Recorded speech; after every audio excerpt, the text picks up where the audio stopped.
So to continue on with the rest of the paperwork, we have already completed at this juncture the final expense application. So that is already all filled out, signatures, everything ready to go. Okay, we filled out the authorization for payment form. Okay, and the next form that you'll want to fill out is the final wishes, part A and I'm sorry, not part A and B, but the funeral cost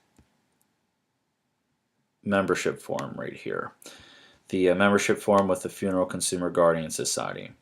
All right. What this is it's a form that gives more direction and it helps solidify the sale. It gives the family more direction of what the client is looking for. All you need to do as the agent is to have the client fill out their information up here. And I have my clients fill out their own information to keep them busy. Okay, so right here you have them fill everything out.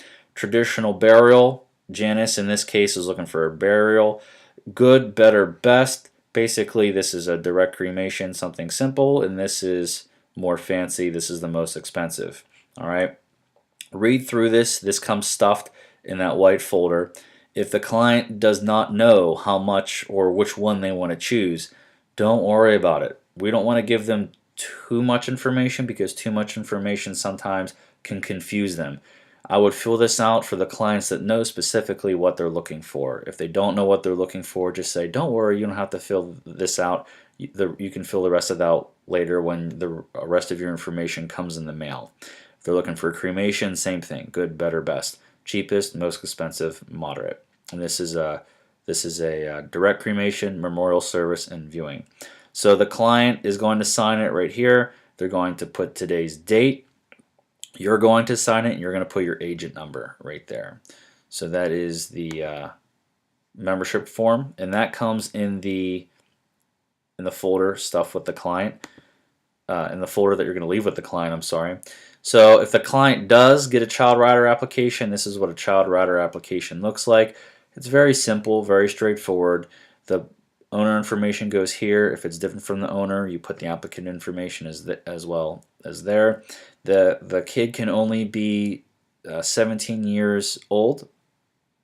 They have to be under 18. If they're 18, then they will get a final expense policy or a final expense application if they are eligible to receive that. 1 through 8, you can have 8 kids on an application. If there's more than 8 kids, then you will just fill out another form, their sex, date of birth, relationship to the owner. Now, in this case, a child rider application, it is on page, let me see here, page 3 of your rate book, and you should have a rate book already with you. But they must answer no to these health questions. And if they answer no to these health questions, then they're eligible for a child rider application. And once again, the child rider is a level term policy till the age of 25. And when they turn 25, they have no more insurance anymore. The child rider application does not include accidental coverage. It also does not include the FCGS. So it is just straight coverage. So for $2 a month, the child will receive $5,000 of coverage, which is 1 unit. 2 units is $4 a month, which is $10,000, which also costs $4 a month. If the child gets 3 units, then it's $6 a month. That's $15,000 of coverage that the child will have until they're 25.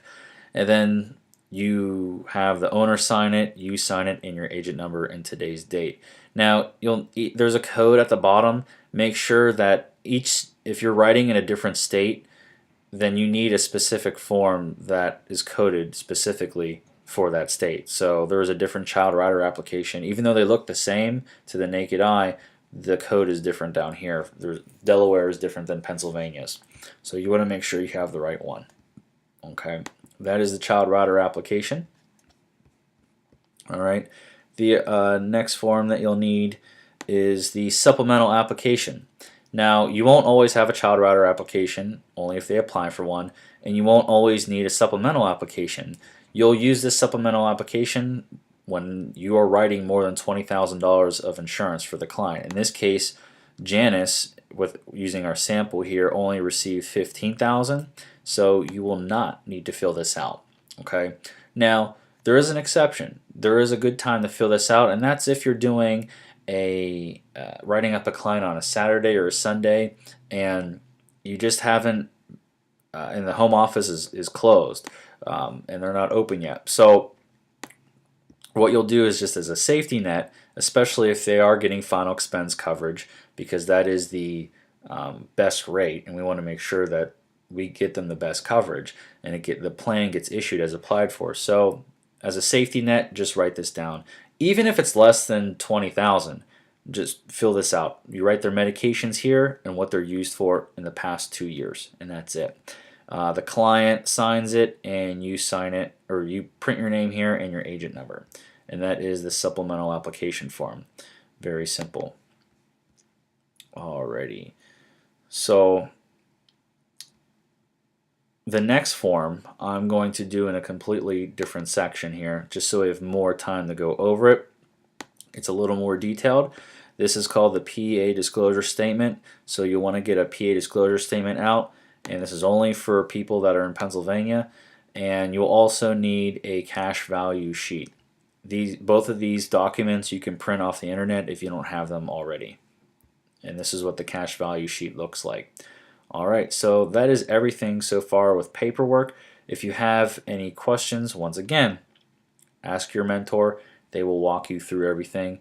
And or if you're in a house with a client and you're not sure that you're doing this the right way, if you can't get a hold of your mentor for whatever reason, because they may be on, in a meeting or in a house with the client, you can always call the home office too, and they can help you fill out or complete any paperwork as well. The underwriting department would probably be the best for that. Okay, so stay tuned for the next section, which is how to do a disclosure statement in Pennsylvania.